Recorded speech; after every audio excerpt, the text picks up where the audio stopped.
plusieurs personnes, pour avoir été déçues par leur passage dans plusieurs assemblées, ont fini par en arriver à cette conclusion que je trouve extrême, qui est de dire, bon, moi, je pense que ça ne sert plus à rien de chercher à fréquenter une assemblée. Je vais me contenter de rester à la maison, me créer un cadre dans lequel, bon, je vais travailler à mon épanouissement spirituel. Et Dieu me fera grâce. Alors, je comprends bien que certaines situations malheureuses, des expériences pénibles vécues par les uns et les autres dans l'Église, les aient conduits à de telles conclusions. Mais vous voyez même le cheminement que ces frères et ces sœurs-là suivent, parle déjà par lui-même, ce cheminement-là. Ils ont commencé par aller vers l'Assemblée, et puis de déception en déception, et ils ont rétrogradé de cette position-là pour se mettre dans une posture de plus d'Assemblée. Ce par quoi ils ont commencé, ils ont commencé comme ça parce que c'est ça qui est normal. C'est ça qui est bon. Je dis, ils ne se sont pas dit, bon, c'est vrai, je suis converti, mais bon, moi, je pense que ce n'est pas la peine que je cherche à intégrer une assemblée, je vais rester seul à la maison. Ils ne se sont pas dit ça. Dès après la conversion, ils ont été poussés à aller se joindre à une assemblée et puis, bon, à servir Dieu, voilà, comme ils le pouvaient au sein de cette assemblée-là. Et c'est ça qui est normal, c'est ça qui est la démarche normale. Les Écritures disent que le Seigneur ajoutait chaque jour à l'Église ceux qui étaient sauvés. Il les ajoutait à l'Église. Et l'expérience que nous voyons de l'Église dans les Écritures, parce que c'est ça aussi, notre modèle, ce n'est pas le développement philosophique, intellectuel que nous pourrions faire. Notre modèle, ce n'est pas dans nos propres pensées humaines, nos ressentis, nos impressions. Non, ce n'est pas ça notre référence. Notre référence en matière de spiritualité en tant que chrétien, c'est le modèle que nous avons dans les Écritures. La Bible dit que ces choses leur sont arrivées. Ce dont on nous parle dans les Écritures, ces choses leur sont arrivées pour notre instruction et elles ont été écrites pour nous servir d'exemple. Bon, peut-être que je renverse un peu, mais c'est ça l'idée. C'est qu'on a une référence. Dieu a permis des choses, il a permis que des traces soient gardées de certains événements, de certaines expériences qui font partie des écrits bibliques pour notre instruction, pour nous servir d'exemple, pour que, en voyant ce que ces personnes-là ont vécu, nous puissions soit les imiter, soit éviter les erreurs qu'elles ont commises. Voilà. Donc, c'est ça. Comment vivre la vie chrétienne? La réponse se trouve dans la Bible, pas dans notre expérience. La réponse se trouve dans les Écritures. Comment est-ce que ceux qui nous ont précédés dans la foi ont vécu cette foi-là pendant des siècles? Comment est-ce qu'ils ont vécu cette foi? C'est ce que nous avons dans les Écritures. Quand le Seigneur est venu lui-même, il a formé un groupe de 12. Lorsque il est parti et que les apôtres ont pris le relais du ministère pour la formation de l'Église, ils n'ont pas enseigné qu'il fallait rester chacun dans son coin pour ne pas risquer de se marcher dessus. Les 12 ont travaillé ensemble à gagner d'autres disciples, à faire d'autres disciples qui étaient chaque fois ajoutés à l'Église par l'Esprit lui-même.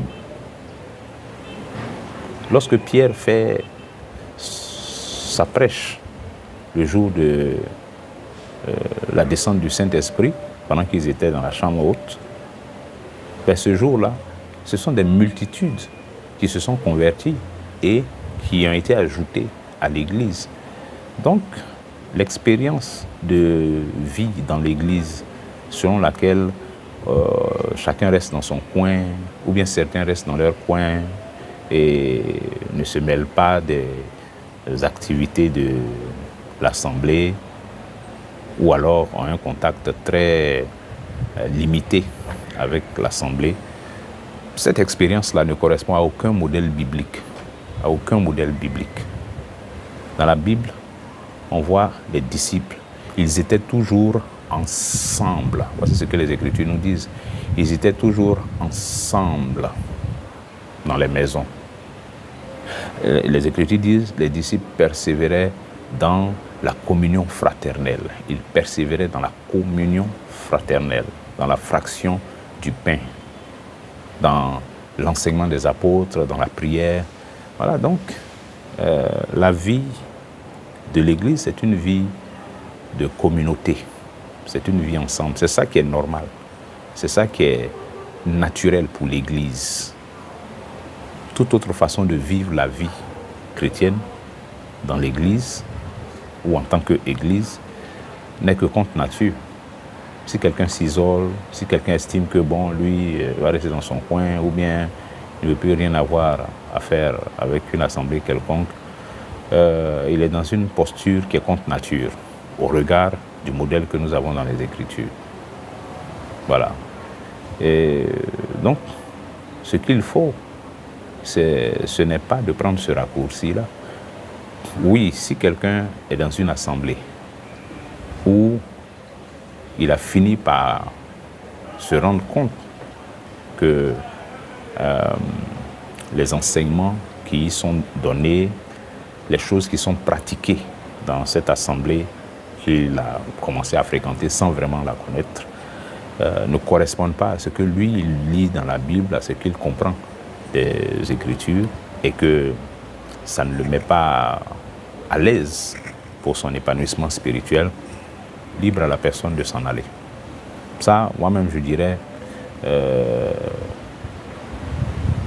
cherche, sonde et puis cherche.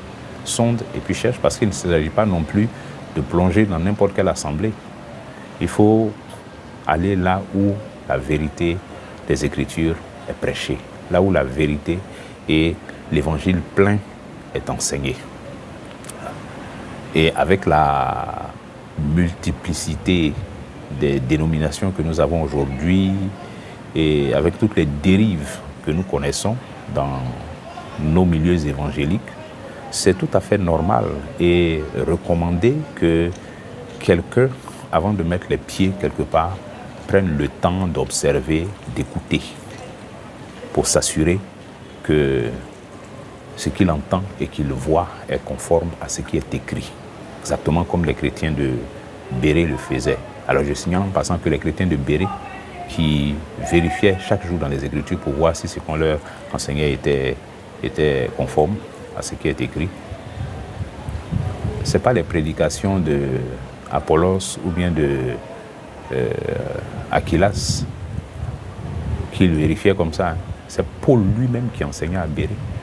Paul qu'on dit Saul de Tarse, là, le grand disciple de Gamaliel.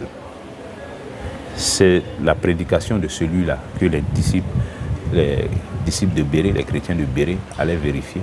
Donc, vérifier, regarder, sonder, c'est normal, il faut le faire. Si on l'a fait pour le message de Paul, il n'y a pas un prédicateur qui peut dire pourquoi tu te permets d'aller soi-disant vérifier ou bien voir si ce que je t'ai enseigné est correct. C'est ça qui est normal, donc il faut le faire, Mais il faut abandonner l'idée selon laquelle, puisque j'ai été déçu ici, ça et là, alors finalement moi je ne veux plus me joindre à une assemblée quelconque. Je vais vivre ma foi chrétienne seul. On ne peut pas vivre la foi chrétienne dans ces conditions-là. L'homme est par essence,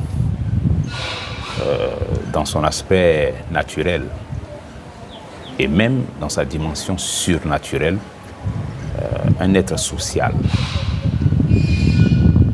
Et ça, on peut l'expliquer même par les Écritures. Dans sa dimension naturelle, la faculté de procréer, pour ne prendre que cet exemple-là.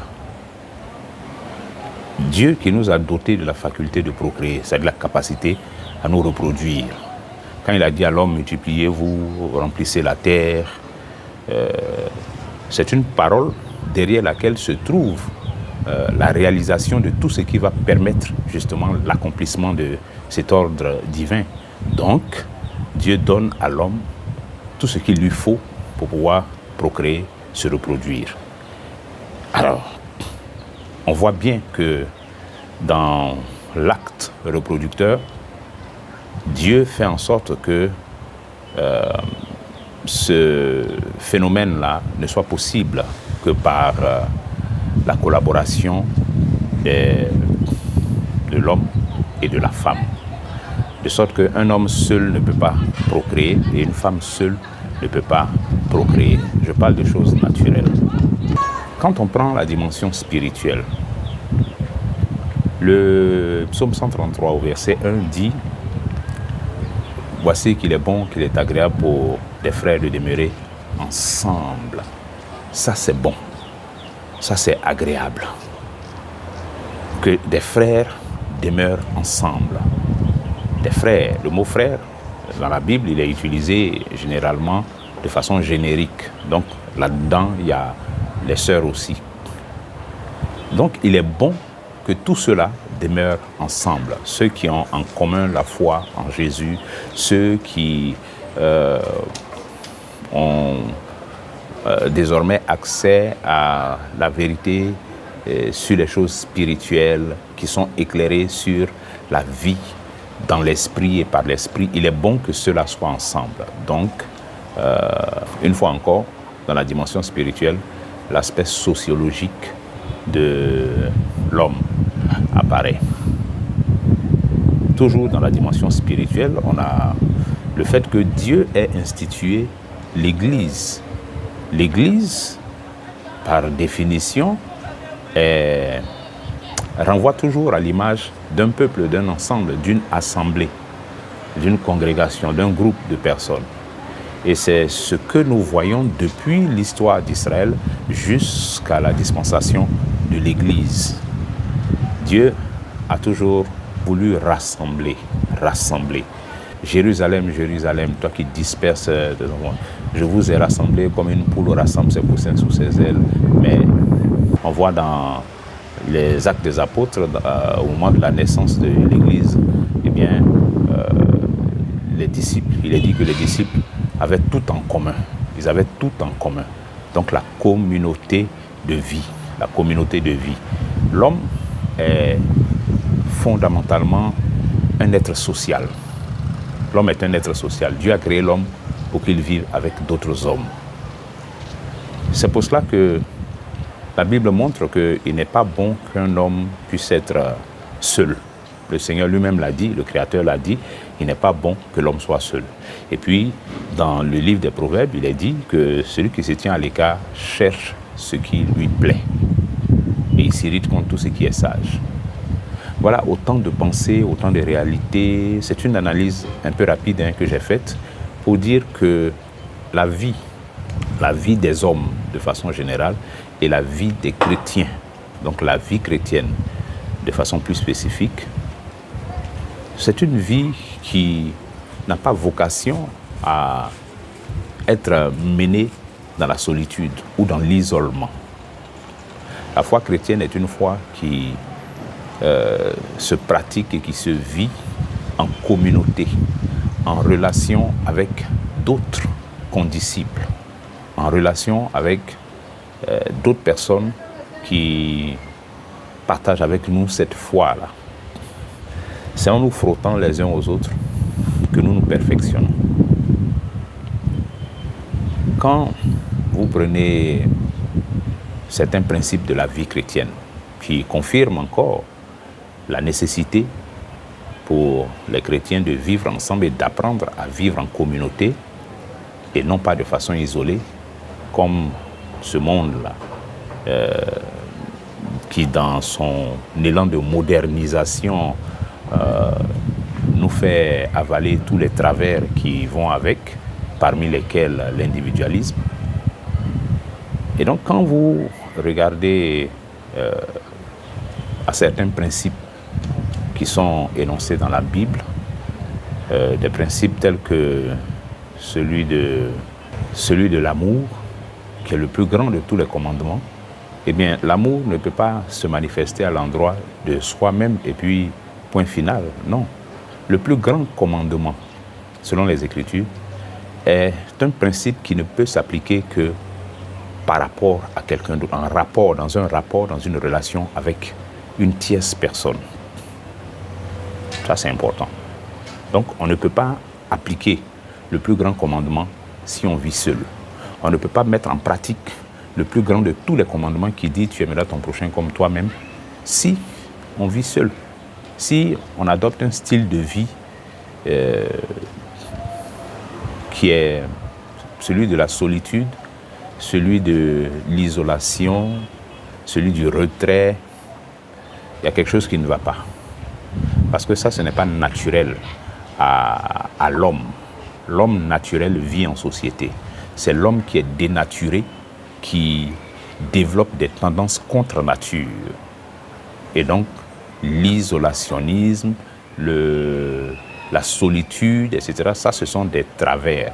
Ce sont des comportements contre nature, qui sont contraires à la nature même de l'homme.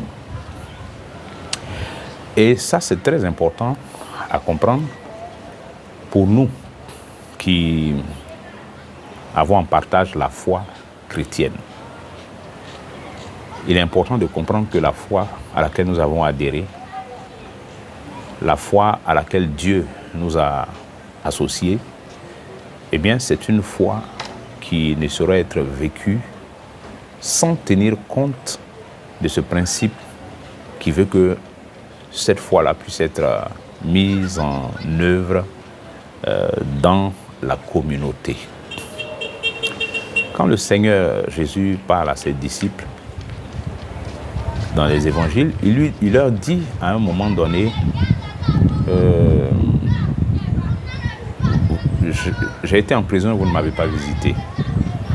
J'ai eu soif, vous ne m'avez pas donné à boire. J'ai eu faim, vous ne m'avez pas donné à manger. Et vous direz, quand avons-nous vu dans toutes ces situations? Et moi, je vous répondrai, voilà, chaque fois que vous ne l'avez pas fait pour l'un de ceux-là, c'est pour moi que vous ne l'aurez pas fait. Donc, une vie en société. La communion fraternelle, je pourrais dire que c'est un principe de vie qui est central dans la foi chrétienne. Certaines personnes choisissent délibérément de rester dans leur coin. Bon, il y en a qui vont dire c'est ma nature, j'ai toujours été comme ça, donc bon, moi c'est comme ça, je suis, contact limité avec les gens. Il y en a pour qui, bon, c'est la meilleure façon d'éviter des désagréments parce qu'avec les gens, on ne sait jamais. On peut avancer mille et une raisons pour se faufiler rapidement dès que on a fini de prier ensemble et puis on a dit Amen un dimanche ou bien un mardi ou bien n'importe quel jour de la semaine. On peut trouver mille et une raisons pour justifier cette posture de retrait vis-à-vis de l'Église, vis-à-vis de l'Assemblée dans laquelle on est. On peut trouver des raisons. Mais ces raisons, elles ne peuvent pas justifier ce qui n'est pas prescrit par les Écritures. Quelles que soient les raisons, ça ne peut pas justifier ce qui apparaît manifestement comme quelque chose de contraire à ce que l'Esprit veut pour l'Église et dans l'Église. Quand vous lisez la façon dont les Écritures décrivent la réalité qu'est l'Église, l'Église est comparée au corps dans lequel les membres sont tous connectés les uns aux autres. De sorte que quand un membre souffre, tout le corps souffre avec lui. Les images qui sont utilisées dans les Écritures sont parlantes, elles sont éloquentes, elles sont claires et elles sont fortes, elles sont précises. Les principes qui sont présentés de façon imagée sont clairs et simples. Donc ça c'est important. C'est important que chacun comprenne que s'il se met dans une posture ou dans une autre et que cette posture n'est pas conforme à ce qui est prescrit par les Écritures Mais c'est cette posture qu'il faut revoir, qu'il faut réviser à la lumière des Écritures, plutôt que de vouloir trouver dans les Écritures des choses qui nous confortent dans une telle position. Non, la vie chrétienne, la vie dans l'Église, la vie hors de l'Église n'est pas une vie d'isolation, n'est pas une vie de retrait.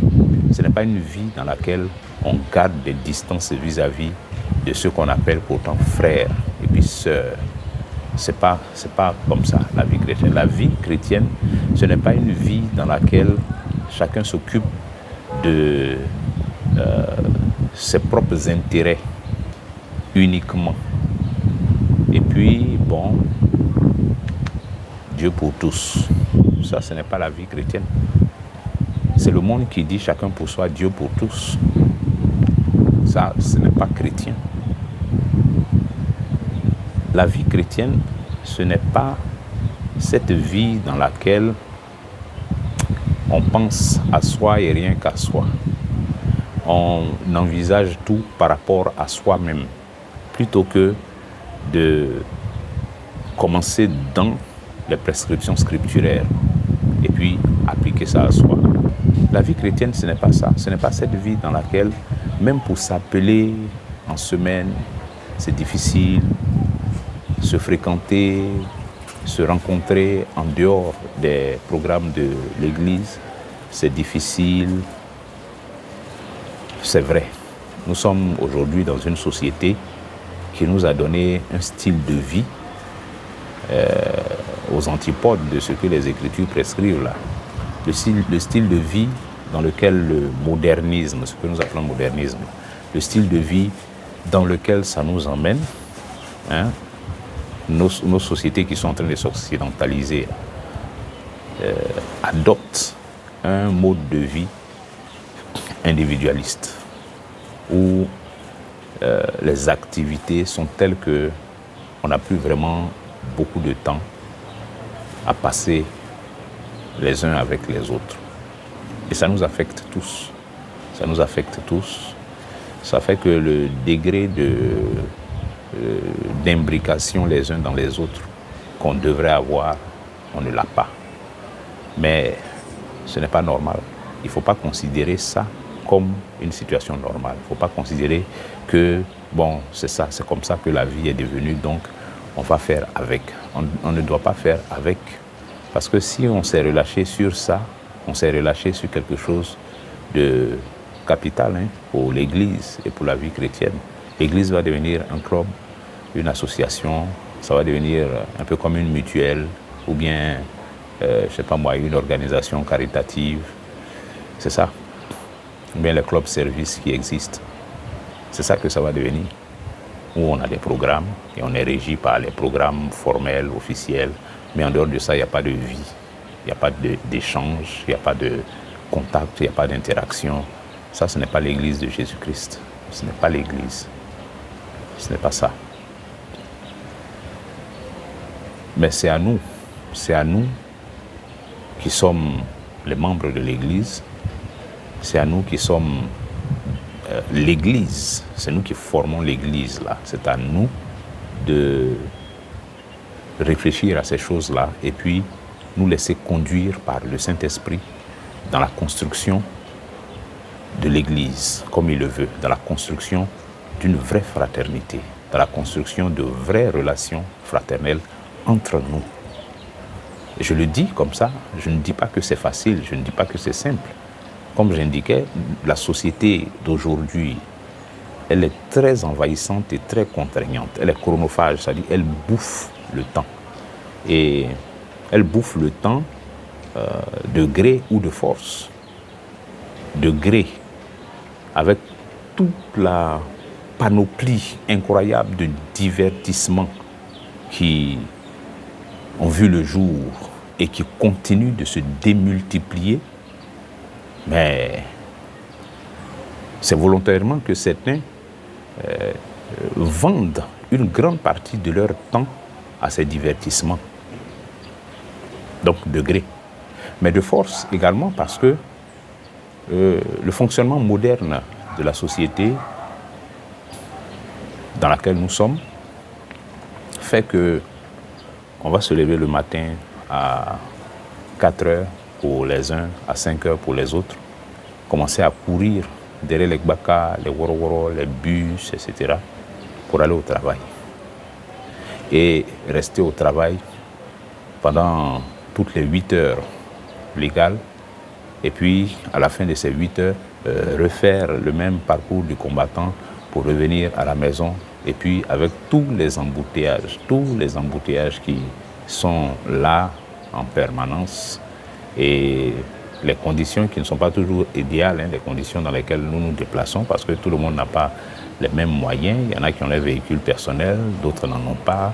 Donc c'est vraiment la croix et la bannière pour revenir à la maison. Donc on descend du service à 17h30, 18h, mais on arrive à la maison à 21h, 22h. Et tout fatigué, tout stressé, la seule chose à laquelle on pense, c'est prendre une bonne douche, se débarbouiller, manger quelque chose, et puis se jeter au lit pour se lever le lendemain encore et reprendre le même cycle. Et c'est parti comme ça jusqu'à la fin de la semaine. Donc quand la fin de la semaine arrive, la seule chose à laquelle on pense, c'est profiter de cette journée sans travail et puis se prélasser dans le lit, etc. Voilà, c'est un peu comme ça que le rythme de fonctionnement de cette société en cours de modernisation là, nous conditionne. C'est comme ça qu'elle nous conditionne. Et donc c'est pas facile, ce n'est pas facile. C'est la grâce de Dieu qui permet que, au milieu de toutes ces fatigues et de tous ces stress-là, on trouve encore la force, le temps et puis le désir de se rassembler de façon périodique, le dimanche ou en semaine, pour pouvoir s'édifier. Donc ce n'est pas facile. Ou alors pour s'engager dans d'autres actions, l'évangélisation et puis d'autres activités. C'est pas facile. Donc moi je vous encourage à persévérer, à tenir bon.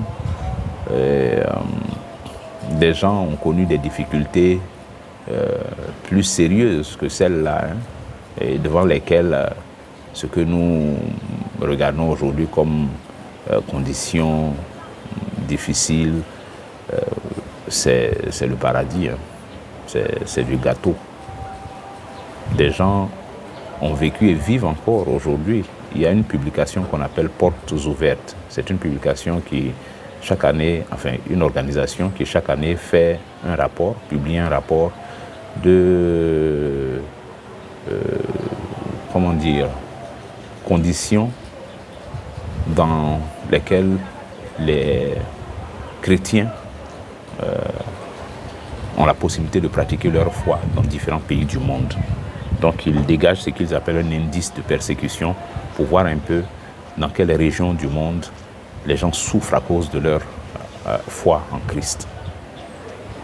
J'ai dit, ça s'appelle Portes ouvertes. Cherchez sur Google et puis vous allez voir le dernier rapport qui est sorti, je crois, dans le mois de février. Là. Vous verrez que comparé à certaines personnes, certains frères, certaines sœurs dans d'autres pays, eh bien, ici nous sommes à l'aise. Nous sommes à l'aise. On a la liberté religieuse, on a tellement de choses qui nous sont permises de par la laïcité de notre État. On est à l'aise. On est à l'aise. Donc, il ne faut pas faire la fine bouche. Il ne faut pas faire le difficile. La grâce que Dieu nous accorde d'être dans ces conditions relativement favorables, eh bien, il faut que cette grâce-là, on ne la foule pas aux pieds, mais qu'on puisse en faire un bon usage. Donc, j'encourage chacun de nous à redoubler d'ardeur, Organisons-nous et puis faisons en sorte que notre temps puisse être également mis à la disposition de l'église locale, ou si vous préférez, à la disposition de Dieu aussi dans l'église locale.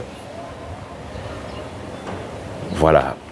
Que Dieu vous bénisse, que Dieu vous fortifie et qu'il puisse panser vos plaies.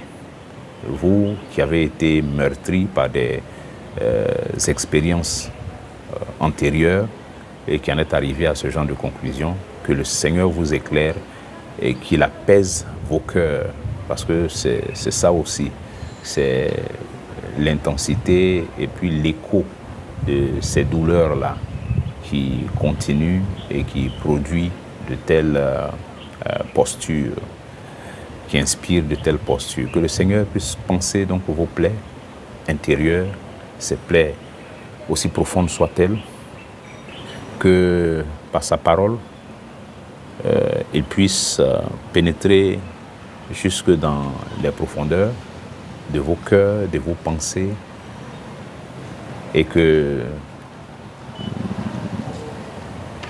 les effets réparateurs de la parole de Dieu puissent être expérimentés par chacun de vous. Que Dieu vous renouvelle dans votre entendement, dans votre intelligence, dans votre esprit, pour vous donner un nouveau souffle et puis vous donner d'avoir une carapace plus résistante et plus dure à tous les coups qui font partie de notre cheminement en tant que disciples de Jésus-Christ. Si on a fait subir au bois vert ce que le maître a subi, qu'en sera-t-il du bois sec? Shalom.